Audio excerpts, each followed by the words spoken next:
You have been numb for so long that you forgot what it feels like to be alive. Not sad, not stressed, numb. Like you are watching your own life through a window. You go through the motions. You smile when you are supposed to. You say you are fine. But deep down, you know the truth. You are not living. You are surviving. And you have been surviving for years. Carl Jung observed this pattern throughout his clinical work. He identified what we now understand as survival mode. But it is not what you think. This is not about being tired or overwhelmed. This is about shutting down so completely that you stop feeling anything at all. You buried your emotions. You silenced your needs. You became invisible, and you did it to keep yourself safe. But here is what Jung understood that most people miss. You did not lose your life. You hid it. You put it somewhere safe and locked it away. You were protecting it from people who would have destroyed it. The problem is, you forgot where you put it. And now, even though the danger is gone, you are still living like you are under attack. This is the guide to going back and getting it. This is how the empath reclaims the life they lost to survival mode. Most people think survival mode is temporary, a bad week, a stressful month. But for the empath, survival mode becomes a way of life. It usually starts in childhood. Maybe you grew up in a house where emotions were weapons, where being too happy meant someone would take it away, where being too sad meant you were weak. So you learned to be neither. You learned to disappear. Or maybe it started in a relationship with someone who needed you to be small, who could not handle your joy, who punished you for having needs. So you stopped having them. You made yourself easy, low maintenance, undemanding. You thought that if you just needed less, they would love you more. Consider a case profile that illustrates this pattern clearly. We see this dynamic in the story of someone who learned early that their emotions were inconvenient, their happiness was too loud, their sadness was too much. So they developed a strategy. They became a shapeshifter. They learned to read the smallest shifts in mood, the slight tightening around someone's eyes, the change in tone that meant danger was coming. And they adjusted themselves accordingly. Jung recognized this as the fawn response. It is one of the survival strategies we use when we cannot fight and we cannot run. We freeze. And then we do something even more dangerous. We become what the other person needs us to be. We read the room, we adjust, we shape-shift. We become perfect at predicting what will keep us safe, and in doing so, we stop being ourselves. The empath learns this faster than anyone else. You can read micro-expressions before most people even notice the conversation has shifted. You can feel the temperature in a room drop before anyone says a word. You know when someone is lying, when they are angry, when they are about to snap, and you learn to use that information to survive. You became an expert at managing other people's emotions so they would not manage you. This skill becomes your superpower and your prison. You pride yourself on being able to handle anything, on being the calm one, the reasonable one, the one who never loses control. People come to you with their problems because you always know what to say. You can hold space for everyone else's emotions while keeping your own locked away. It feels like strength, but Jung understood it differently.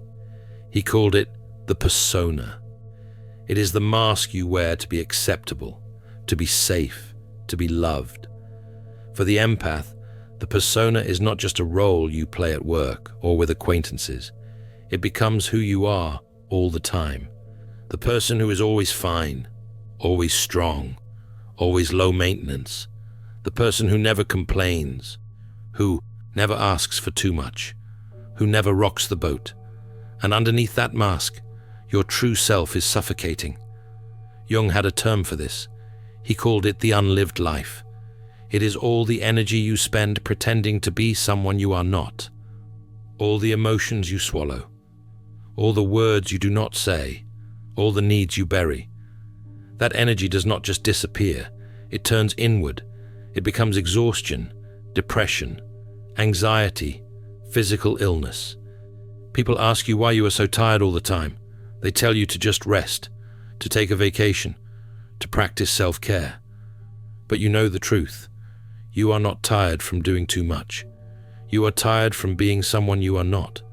You are exhausted from holding yourself together, from keeping the mask in place, from pretending that everything is fine when it has not been fine for years. The weight of the unlived life is crushing, because it is not just about what you are doing. It is about what you are not doing. The hobbies you gave up because they took too much time away from making other people happy.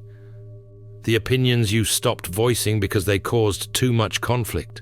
The dreams you let die because someone told you they were unrealistic. The emotions you stopped feeling because feeling them was too dangerous. You gave up pieces of yourself to keep the peace.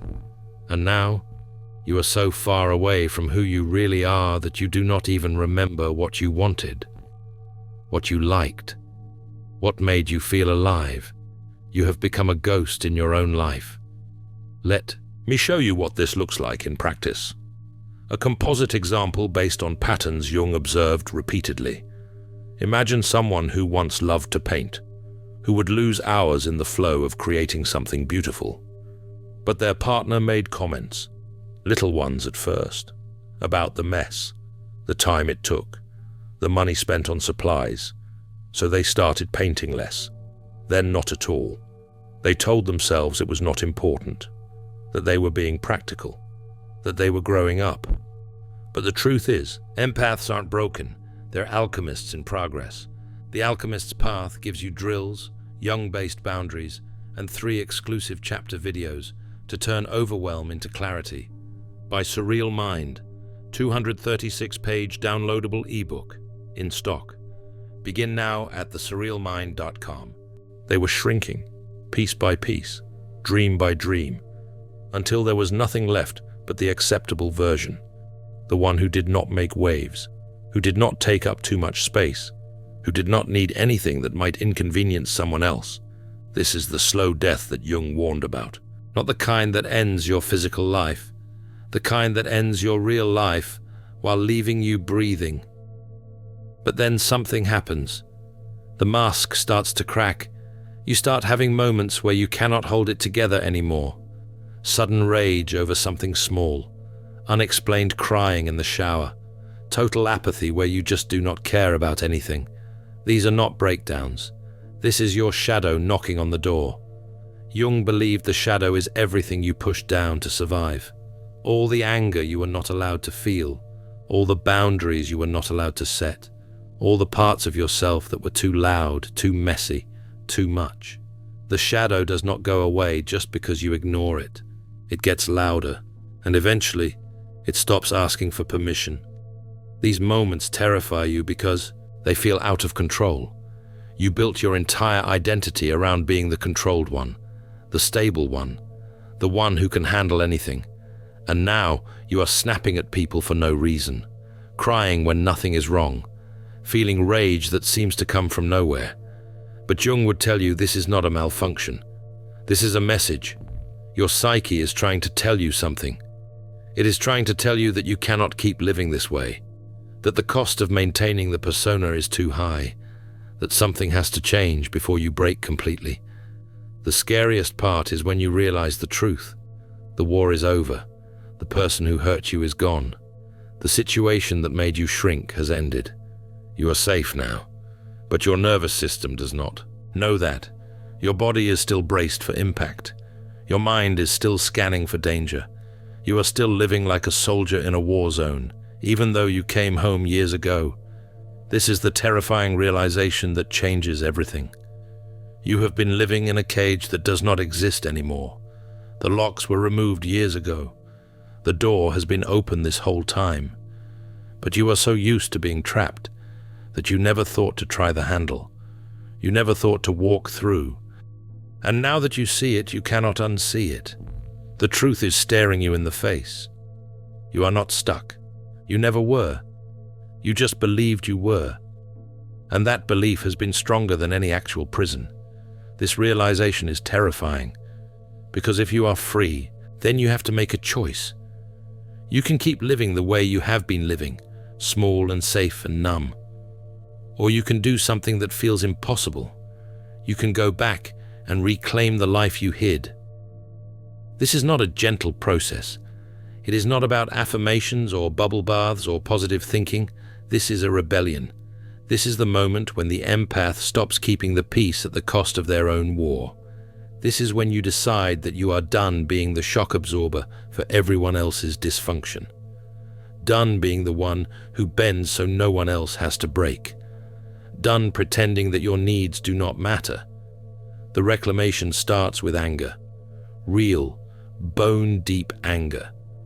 Not at what happened to you, but at how long you let it continue. At how many years you spent making yourself smaller. At how much of your life you gave away to people who never even noticed. This anger is not pretty. It is not spiritual. It is raw and messy and uncomfortable. And it is absolutely necessary. Because anger is what wakes you up. It is what breaks the spell of the fawn response. It is what makes you stop saying yes when you mean no. Stop apologizing for existing. Stop explaining yourself to people who are never going to understand anyway. Anger is the bridge between who you were and who you are becoming. Let me be clear about something. This anger is not about revenge. It is not about hurting the people who hurt you. It is about refusing to hurt yourself anymore. It is about saying enough. No, more. I am done betraying myself to keep other people comfortable. This is the moment when you stop abandoning yourself, when you stop being the last person on your own priority list, when you stop giving away pieces of yourself like they do not matter. Because they do matter. You matter. And you are finally starting to believe it. But anger alone is not enough. You have to reclaim your shadow. All the parts of yourself you buried to be acceptable. The part of you that is difficult. That has standards. That says no without giving a reason. That does not care if people are disappointed. That refuses to shrink just to make someone else comfortable. Jung believed that integrating the shadow is not about becoming mean or cruel. It is about becoming whole. It is about taking back the right to be human, to be inconvenient, to take up space, to have boundaries that are not up for negotiation, to prioritize your own well-being without feeling guilty about it. This is the part that feels the most dangerous, because you have been told your whole life that having boundaries is selfish, that saying no is mean, that prioritizing yourself is wrong. But Jung understood that this is a lie that keeps you trapped, a lie that keeps you small. The truth is that boundaries are not walls, they are doors. They let the right people in and keep the wrong people out. They protect your energy so you can give it to the people and things that actually matter. They are not about rejecting others. They are about respecting yourself. This is where the empath becomes dangerous. Not to innocent people, to the people who built their lives on your silence, to the people who needed you to stay small so they could stay comfortable. When you start setting boundaries, they will call you selfish. When you start saying no, they will call you difficult. When you stop managing their emotions, they will call you cold. Let them. Because you are not here to be their emotional support animal anymore. You are not here to fix them or save them or make them feel better about themselves. You are here to live your own life. The one you put on hold. The one you hid to keep it safe. The one you are finally ready to pick back up. The people who truly love you will adjust. They will respect your boundaries. They will appreciate that you are finally being honest instead of pretending. The people who do not will reveal themselves. And that revelation, as painful as it is a gift. Because it shows you who was there for the real you and who was just there for what you could do for them. The result is not what most people expect. You do not go back to who you were before. You cannot. That person does not exist anymore. The trauma changed you. The survival changed you. But that does not mean you are broken. It means you are different. And different can be powerful. You become what some people call a dangerous empath. Not because you hurt people, but because you can no longer be hurt. Not because you stop caring, but because you care selectively. You still have empathy. You still feel deeply, but now you have something you did not have before. Discernment. You know who deserves your energy and who does not. You know when to help and when to walk away. You know the difference between supporting someone and letting them drain you dry. You stop being a resource for people to consume. You stop being available to everyone all the time. You stop carrying other people's emotions like they are your responsibility. And when people try to guilt you back into your old role, you do not fall for it, because you remember what it cost you to be that person, and you are never going back. Your life starts to look different. You have time for things that matter to you, hobbies that make you feel alive, relationships that are actually reciprocal, mornings where you wake up and do not immediately feel dread. You start making decisions based on what you want, not on what will keep everyone else happy. And it feels strange at first, almost wrong, because you are so used to putting yourself last. But the more you do it, the more natural it becomes. You start to remember who you were before you learned to disappear. The dreams you had, the things that made you laugh, the version of yourself that was not afraid to be seen. And you realize that person is not gone. They were just waiting for you to be ready, waiting for you to be brave enough, waiting for you to come back and get them. This is when the real healing begins. Not the kind that makes you forget what happened, the kind that makes you stop being defined by it. You start to see your survival skills for what they really are. Not weaknesses, not defects, but adaptations. You developed these skills for a reason. They kept you alive. They got you through. And now you get to choose which ones to keep and which ones to let go.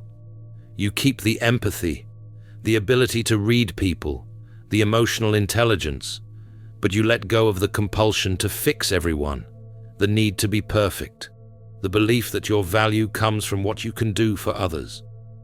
You take the gifts and leave the burdens. This is the life you lost to survival mode, the one where you are not constantly braced for disaster, where you do not have to read every room before you enter it, where you can relax without feeling guilty, where you can be yourself without worrying about who it will upset. This is the life where you are no longer a ghost. You are real, you are present, you are alive. Jung believed that the journey from survival to living is not about going back to who you were. It is about becoming who you were always meant to be, the version of yourself that survived everything and came out stronger, not harder, not colder, stronger, with boundaries that protect you, with standards that honor you, with a life that is finally, truly yours. And here is what nobody tells you about this transformation. It is not just about you. When you reclaim your life, you give other people permission to reclaim theirs. When you set boundaries, you show others that they can too. When you stop betraying yourself, you create space for authenticity. You become living proof that it is possible to survive survival mode, that there is life on the other side. So if you are reading this and you recognize yourself, know this: the life you hid is still there. It is waiting for you to be ready. And when you finally decide that you are done surviving and ready to start living, it will be there, exactly where you left it, untouched, unspoiled, still yours. All you have to do is go back and get it. The journey will not be easy. There will be moments when you want to go back to being small, when the discomfort of growth feels worse than the numbness of survival, when setting boundaries feels harder than just giving in. But those moments pass, and on the other side of them is a life you almost forgot was possible. A life where you wake up and feel excited instead of drained, where you look forward to things instead of dreading them, where you have energy for yourself instead of giving it all away, where you finally feel like you are home in your own skin. This is what is waiting for you. Not someday, not when everything is perfect. Right now, the moment you decide you are ready, the moment you decide you are worth it, the moment you decide that the life you hid deserves to be lived. If you are ready to reclaim your life, if you are done being numb and ready to feel again, subscribe. Because this is just the beginning. There is so much more to discover, so much more to reclaim, and you do not have to do it alone. In The Alchemist's Path, perception training for empaths, you'll turn overwhelm into wisdom with practical drills, Jung-inspired boundaries, and step-by-step perception training. This guide includes 3 exclusive chapter videos to deepen each lesson. Written by Surreal Mind, 236 pages, beautifully designed 8.5 by 11 downloadable ebook, in stock now. Start your training today. Feel deeply while thinking clearly. Get The Alchemist's Path at thesurrealmind.com.